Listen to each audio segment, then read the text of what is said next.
Lors du premier Raw de l'année 2024, Jinder Mahal fait son retour et exprime son mécontentement. Car étant un ancien champion WWE, Jinder Mahal estime ne pas recevoir le respect qu'il est censé avoir au vu de son statut.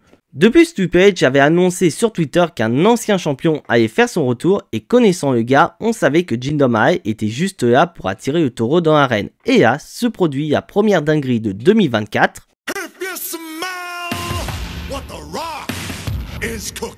À la grande joie des fans, The Rock fait son retour et confronte Jinder Mahal. Et ce retour de The Rock n'est pas un simple retour. Ce n'est pas comme son dernier retour à SmackDown où il a humilié verbalement et physiquement Austin Theory et y est reparti. Déjà, ce retour de The Rock a fait beaucoup parler, mais moins par rapport à ce qui va arriver. Car certes, The Rock va humilier Jinder Mahal verbalement et physiquement, mais à la différence de son apparition à SmackDown, The Rock va poser une question au public de Raw. Si jamais il devait manger, où est-ce qu'il doit s'asseoir? Et là, The Rock va dire la phrase qui va lancer une affiche qui pourrait voir le jour sur la plus grande scène du monde. Sit at the head of the table.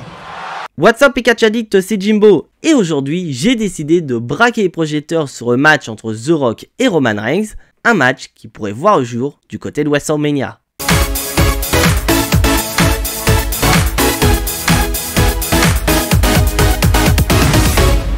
Je vais peut-être me faire haïr dans les commentaires de la vidéo, mais je vais dire mon avis, je ne veux pas d'un match entre The Rock et Roman Reigns du côté de WrestleMania.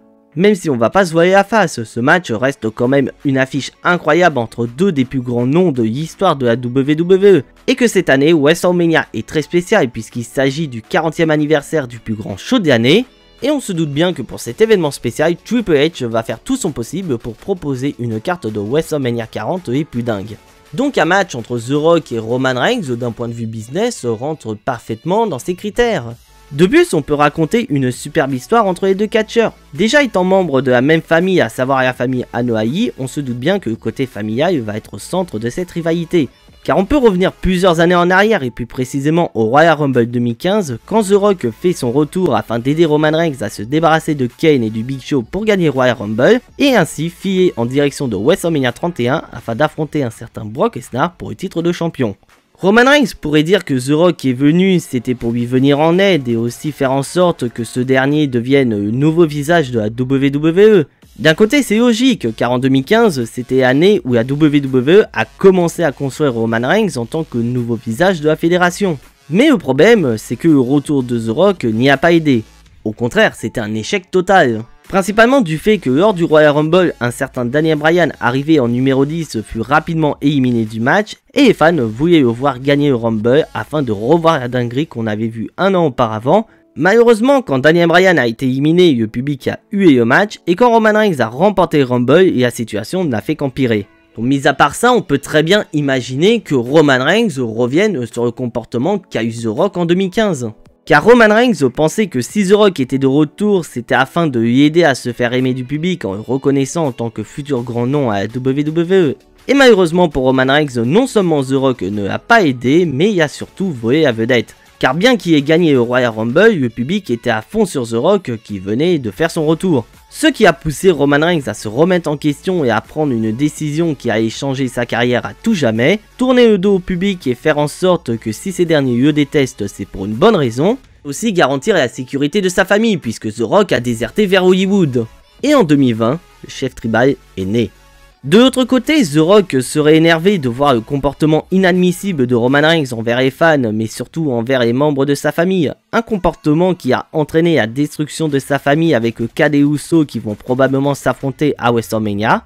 Et pourrait ainsi vouloir affronter Roman Reigns à WrestleMania non seulement pour le titre de champion, mais aussi pour le titre de chef tribal. Certes, une storyline assez basique, mais une storyline qui pourrait justifier un match entre les deux.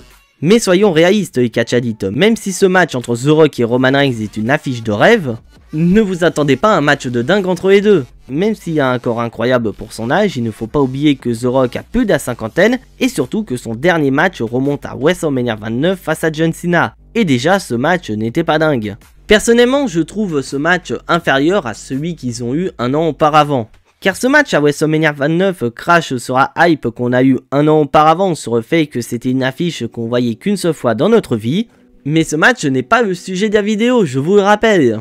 Et non, je ne vais pas compter ce match à WrestleMania 32 contre Eric Rowan car j'estime qu'un match de 6 secondes n'est pas vraiment un match. Donc déjà, on part sur de mauvaises bases, et cela veut dire que Roman Reigns va devoir porter le match à 8 tout seul afin de pallier les problèmes de The Rock. Bien que Roman Reigns soit un champion incroyable, ce n'est pas un des meilleurs catcheurs dans le ring. Si les matchs de Roman Reigns sont incroyables, c'est avant toute chose grâce à ses adversaires et les storylines qui entourent la Bloodline.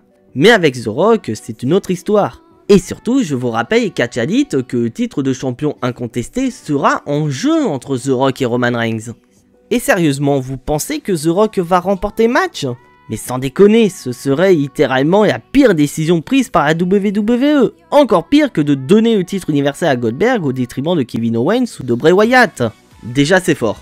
Et ça cracherait littéralement sur toute cette construction de Roman Reigns et son règne légendaire qui dure maintenant plus de 3 ans. Et pour couronner le tout, ça cracherait au visage de tous les noms comme Cody Rhodes ou Drew McIntyre qui n'ont pas réussi à battre Roman Reigns.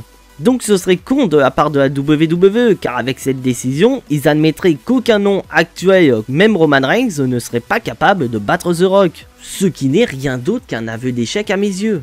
Car durant ces 3 dernières années, Roman Reigns a rouillé sur toute la concurrence, donc être obligé de ramener The Rock pour battre Roman Reigns est clairement une option de facilité plutôt que de construire un adversaire crédible qui pourrait battre le champion.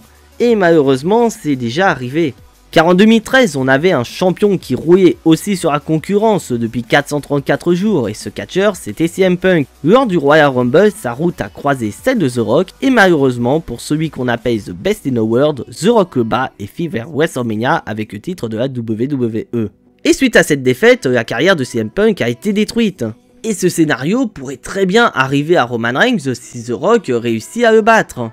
Donc si le match a lieu à WrestleMania, Roman Reigns doit forcément sortir vainqueur. Mais si on part sur ce principe, où est suspense putain? Dans quel intérêt on aurait à voir un match où le résultat est couru d'avance, même si en jeu reste le titre de champion? On aurait pu espérer voir ce match du côté d'Elimination Chamber, comme ça un certain Cody Rhodes remporte l'Elimination Chamber match et peut ainsi avoir son match revanche contre Roman Reigns à WrestleMania. Mais oubliez ce plan, car pour le moment, Roman Reigns n'est pas prévu pour Elimination Chamber match et semble se diriger vers WrestleMania après sa victoire au Royal Rumble. Donc on semble se diriger vers une nouvelle année où Roman Reigns sera toujours champion et absent. Personnellement, ça commence à m'énerver car Roman Reigns prend en otage le titre de champion incontesté, alors que beaucoup de catcheurs méritent ce titre de champion. En plus, ce PLE qui suivra WrestleMania sera Backlash, qui aura lieu pour la première fois en France, et Roman Reigns ne semble pas s'y diriger.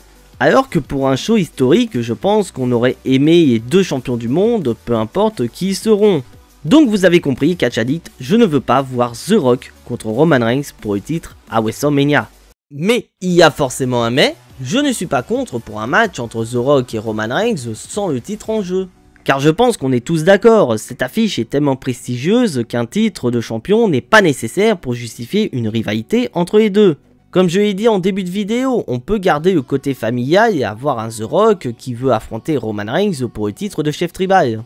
Et comme ça, le scénario que j'avais imaginé dans ma précédente vidéo pourrait très bien voir le jour. Car dans ma précédente vidéo, je disais que Roman Reigns pourrait perdre le titre au Royal Rumble au profit de Randy Orton, Cody Rhodes remporte Elimination Chamber match pour avoir une opportunité pour le titre, et let's go pour Randy Orton contre Cody Rhodes pour le titre à WrestleMania pour assister ainsi à un passage de flambeau entre le maître et son disciple sur la plus grande scène du monde. Et cette défaite ne sera pas due au hasard, non, The Rock pourrait intervenir dans le match et causer la défaite du chef tribal, ce qui provoquera la colère de Roman Reigns et ce dernier veut affronter son cousin à WrestleMania et pourquoi pas mettre un enjeu pour ce match. Certes, j'ai déjà parlé du fait que Roman Reigns peut mettre son titre de chef tribal en jeu, mais The Rock pourrait aussi mettre quelque chose en jeu de son côté, comme sa carrière par exemple. Et donc on aura un match avec de réels enjeux entre les deux, même si on sait que Roman Reigns ne perdra pas le match. Néanmoins, on n'aura plus le titre en jeu. Et ça c'est top. Donc je vous laisse me donner votre avis dans les commentaires. Dites-moi si vous êtes partant pour cette rivalité entre The Rock et Roman Reigns. Si jamais vous êtes partant pour cette rivalité, dites-moi si vous préférez que ce match soit pour le titre ou est-ce que vous voulez avoir un match 1 contre 1 entre les deux sans que le titre soit en jeu. Dites-moi le fond de votre pensée, je veux tout savoir. Si jamais vous aimez mon contenu, n'hésitez absolument pas à liker la vidéo, ça m'aide énormément et ça me motive à continuer ce format de vidéo. Car je vous annonce, c'est Catch Addict que je compte des essayer petit à petit les reviews de Raw et de SmackDown afin de privilégier ce format de vidéo. Mais ne vous inquiétez pas les Catch Addicts, je vous réserve une vidéo qui vous expliquera ma décision. N'oubliez pas de cliquer sur le bouton abonner si jamais ce n'est pas encore fait, et activez la cloche pour être notifié de la sortie des prochaines vidéos. Mais en attendant, soyez tous très fiers d'être des Catch Addicts. C'était Jimbo, et à la prochaine!